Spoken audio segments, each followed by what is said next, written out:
En tant que patient, déjà, vous allez sur Médecin Direct parce que votre mutuelle, finalement, vous offre cette possibilité d'aller sur Médecin Direct. Votre médecin n'est pas disponible, il est en congé, vous avez déménagé, vous êtes dans une région où c'est difficile de trouver un médecin. Vous allez pouvoir nous poser votre problématique et là, on va faire une vraie téléconsultation avec un vrai interrogatoire, une vraie prise en charge. Et l'objectif, c'est aussi de vous donner un compte-rendu pour que vous puissiez finalement, si le jour où vous trouvez un médecin ou quand votre médecin rentre de vacances, d'avoir l'historique un petit peu de votre parcours de santé. Donc Médecin Direct, la plateforme française, elle a 10 ans d'ancienneté et elle travaille avec 80 médecins, des généralistes, des spécialistes.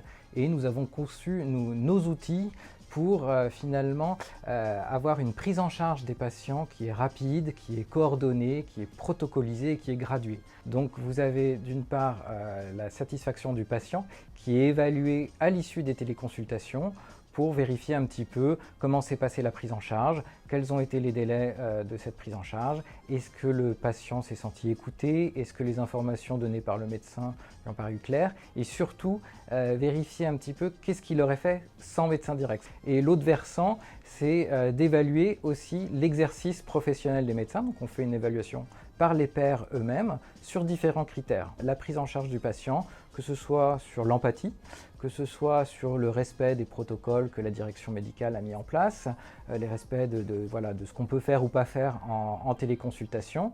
Tout ça, ça va donner finalement une note globale et au final, s'il s'avère qu'un médecin présente un écart significatif par rapport aux autres, on va pouvoir l'appeler, faire le point avec lui, voir s'il peut y avoir des actions correctives.